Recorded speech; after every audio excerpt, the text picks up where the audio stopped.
Guy's gonna buy this bullpup. Pretty sweet gun. This actually comes with like 4 different magazines, I believe, so kind of nice.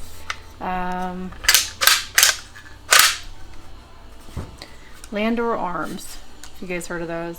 They actually get really good reviews. You guys can check it out. It's got a lot of good stuff on here. Nice flared mag well.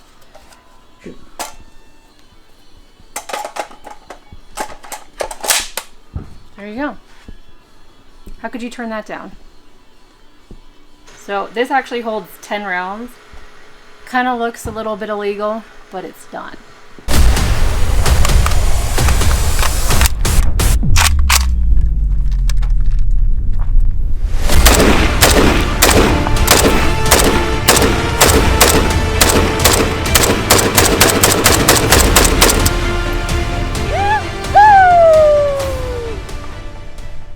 Hey guys, I'm Melissa over here at Dragon Man's. I am the owner of Modern Defense, and we are doing this video for Hot Brass and Bullets, so make sure you subscribe to their channel and the Dragon Man's channel and the Modern Defense channel on YouTube. We're also on Instagram and all over the place.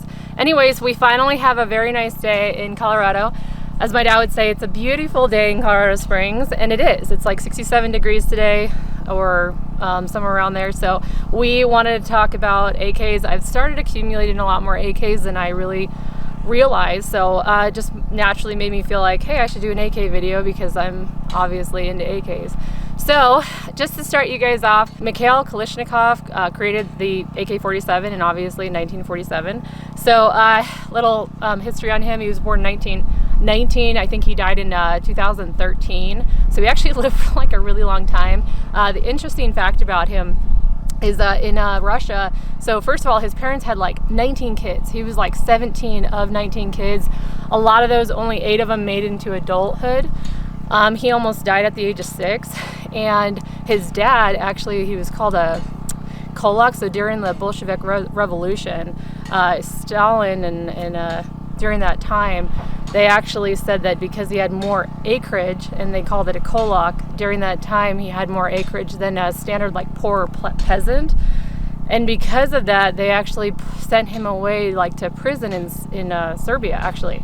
So he died there eventually, so it might be kind of a weird fact for you guys to learn that, but Mikhail Kalashnikov actually went on to serve in the army for the Russian army, the Red Army or the Soviet Union, fighting for Russia, for the government that basically like got rid of his dad and exiled his dad and stuff. And then he ended up going on to build one of the most widely known iconic firearms in, world history when it comes to firearms. Everyone recognizes the AK-47. Almost, hundreds of millions have been made.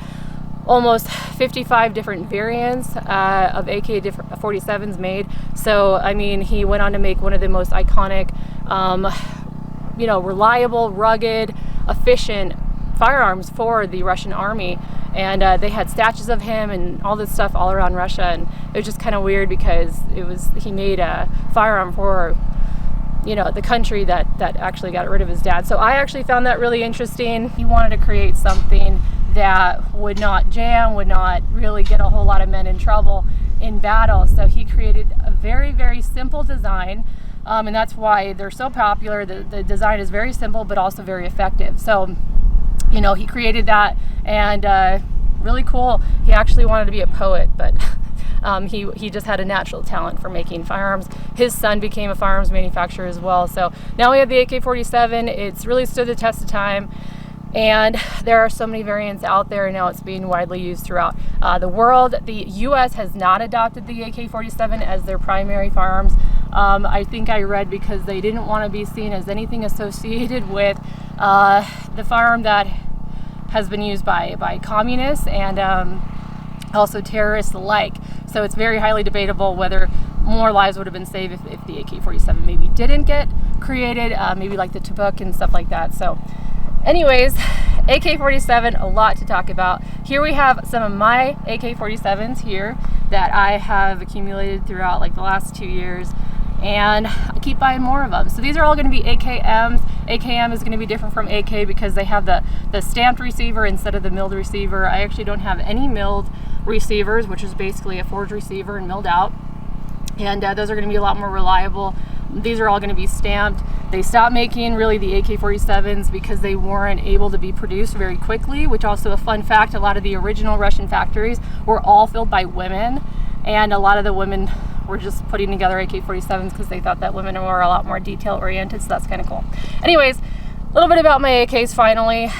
I have some Yugo AKs. I have a Wiselight pistol, AKM, and some Zastava. So straight up Zastava. These are going to be Zastava and Yugo because they were manufactured before Yugoslavia actually diminished as a country in 1992, and then Zastava finally separated and declared independence in 2006. So a couple of things about the Yugo design. They are going to be Yugoslavia, but obviously Yugoslavia doesn't exist anymore, so kind of cool stuff about that. These ones are going to be, I like these. I bought one because I wanted the wood, and then I bought this one because I wanted the black sort of Parkerized finish on this one. So they both had the slanted muzzle brake and the grenade launching sight.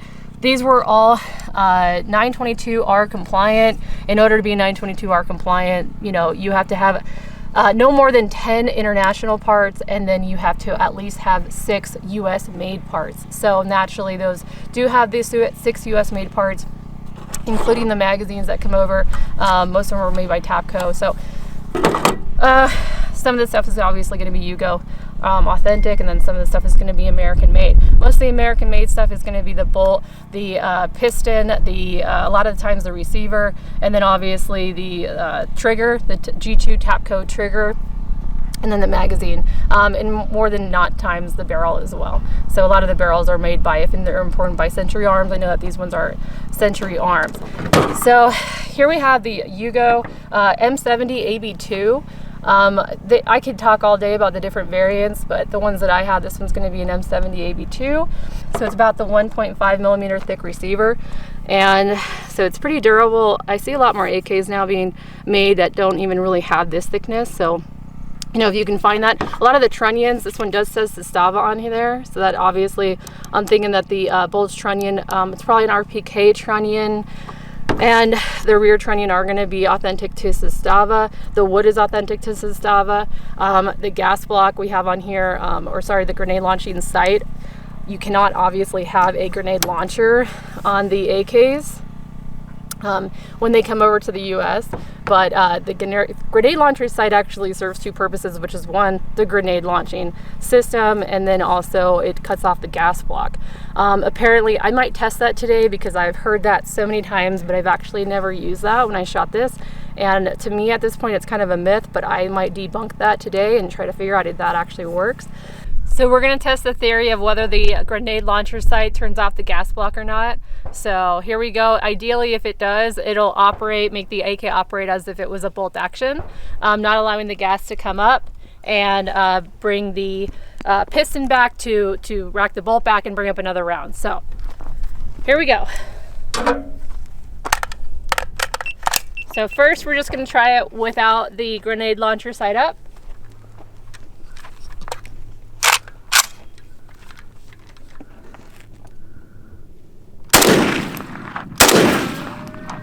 Okay, ideally if it works, will not reciprocate.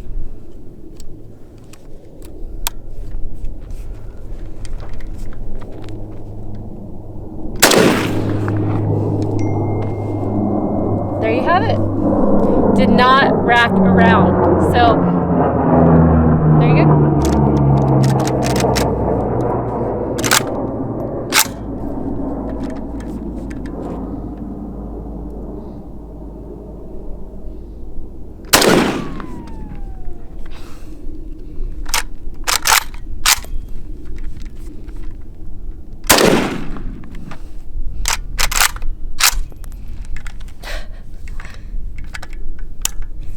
I'm actually surprised that worked.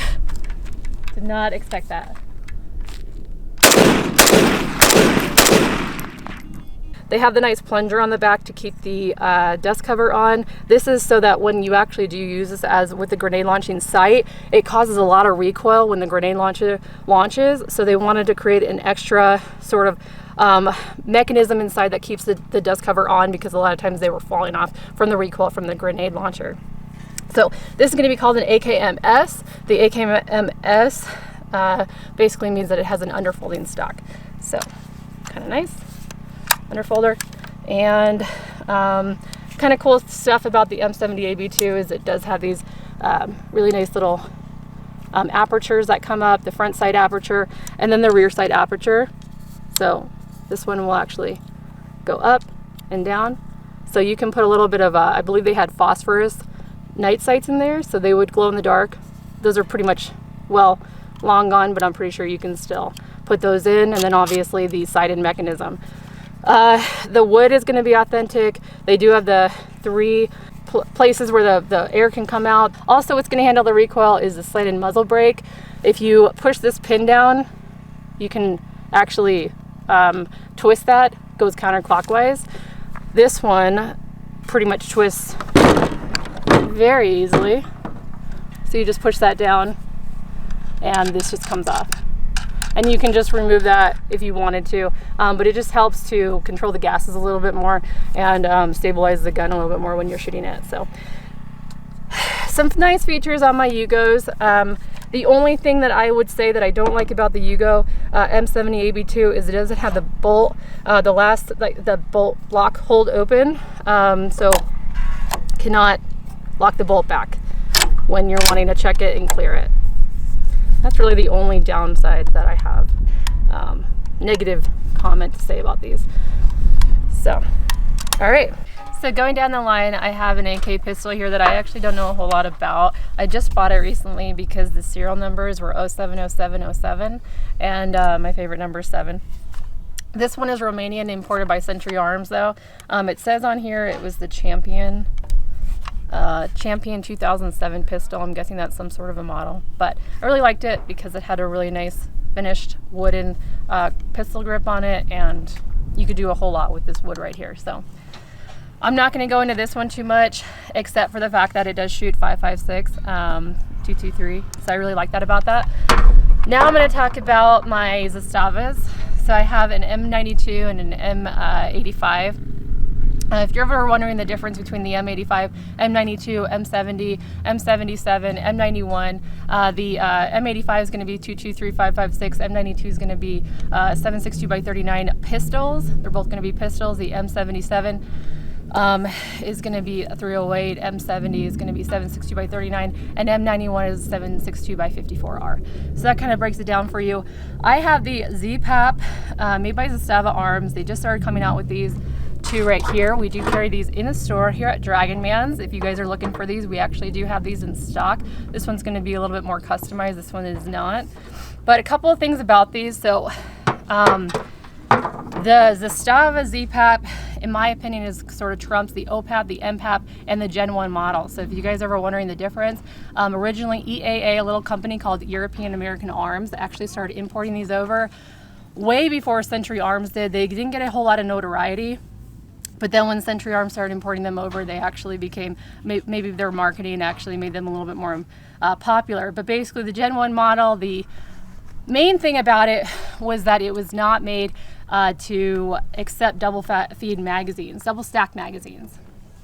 So they were having a lot of complications with that, jamming, stuff like that. It had a 1mm thick receiver, and it had the RPK trunnion, which was great, but people were having a lot of issues with the actual double stack magazine. It wasn't really feeding correctly. They do mill it out to accept that, but the bolt was not made for a double stack, so it wasn't a double stack bolt. Then they incorporated the NPAP model. This was really their upgrade from the Gen 1 model. They did put in an AKM trunnion, and then it also had a 1mm thick receiver, but now it was able to accept the double stack magazine. So people really liked that. However, it had a thinner receiver, and people did not like the AKM trunnion, so then they incorporated the OPAP model. Also, the MPAP used American-made furniture, And people really like the classic, authentic furniture with their AKs. So then you have the OPAP model, which now it accepts double stack magazines. Okay, great. Now it has basically the RPK trunnion, which people really like, the bulge trunnion. And then they brought back the 1.5 millimeter thick receiver. So it seemed really great. Everyone really liked it. It had Army surplus furniture, so that was really authentic to the model. However, once the Army surplus model furniture, or sorry, the Army surplus furniture started running out, a lot of the manufacturing of the OPAPs did as well. So if you can find them, highly recommend buying one. You're not really going to see a whole lot of OPAPs out in circulation right now. Downside with the OPAP, the MPAP, and the Gen 1, they didn't have any chrome lining in the barrel. Same with my Yugos, same with most AKs that you find, they're not going to have chrome lining in the barrel. The great thing about the ZPAP model now is it basically has the 1.5 millimeter thick receiver, has the RPK bulge trunnion. It can accept the double stack magazine because it now has a double stack bolt, but it also now has the chrome line barrel. So you can shoot that corrosive ammo now if you want, and your gun shouldn't get as dirty and stuff, which is probably a myth. I find that when I shoot corrosive ammo, my guns get a lot dirtier, so that's just me. But in short, we do have now the ZPAP model, strictly coming from Serbia, and they have a lot of really cool features. This is the M85 556, and this is going to be the M92. Really nice stuff because it does have the nice muzzle brake on it and some original furniture, but it also has now a really thick receiver, a really nice chrome line barrel, and also it comes with the crink-like sights, railing system on the front, and then railing, 1913 Picatinny railings on the back. So you can mount a red dot, and then I'm also got a brace on order. It's actually coming a week from today, so a little bit late for the video.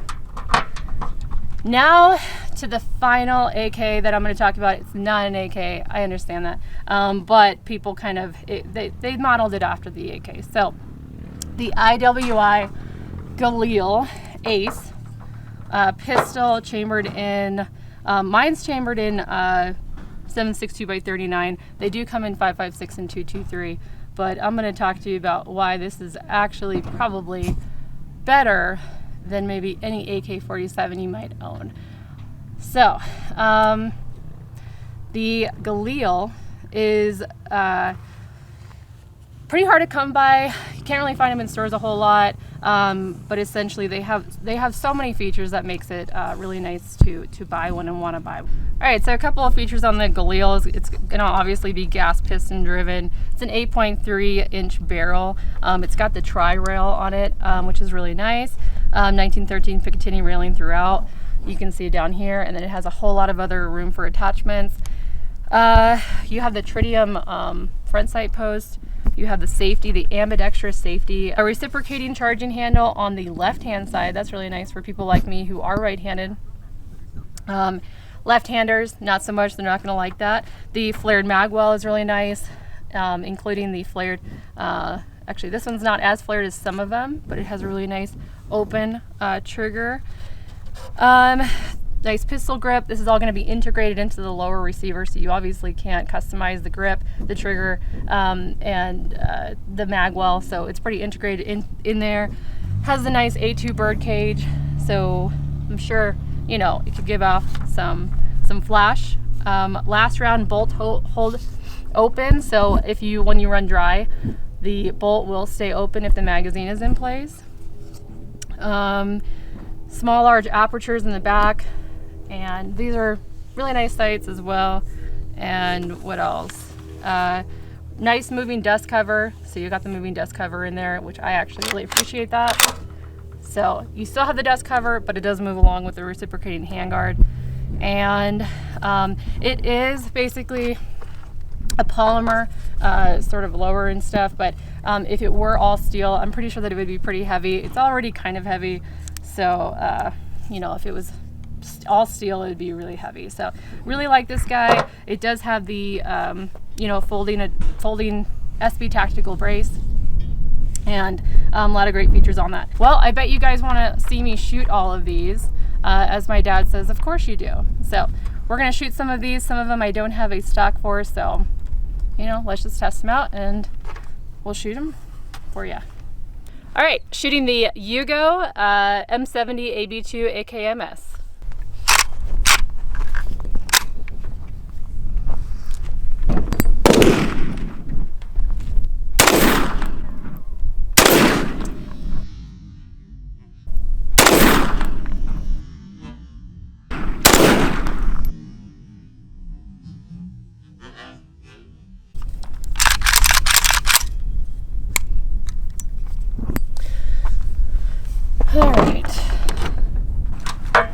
Alright, I'm going to try out the ZPAP M92 without my brace, so it might be a little awkward because I have to shoot it from the hip.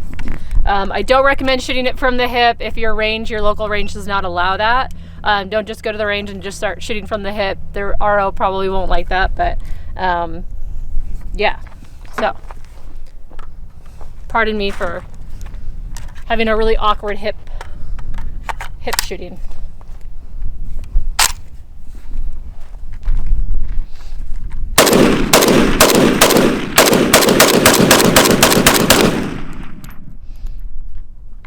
Still fun.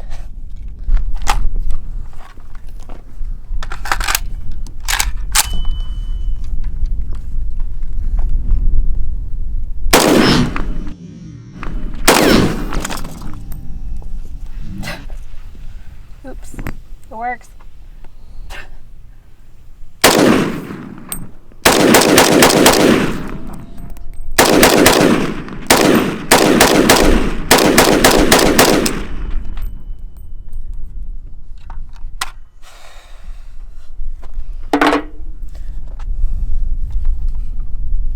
Gotta get a Galil.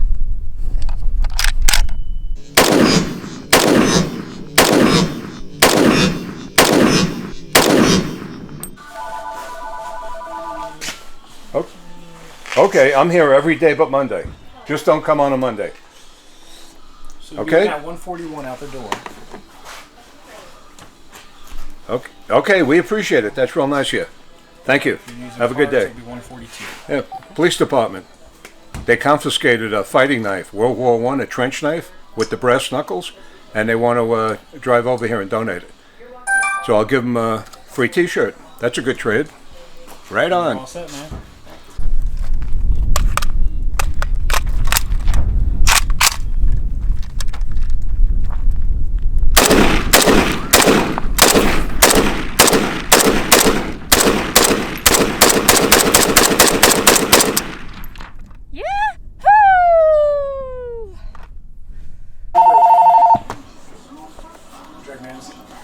Now to what I really have to do.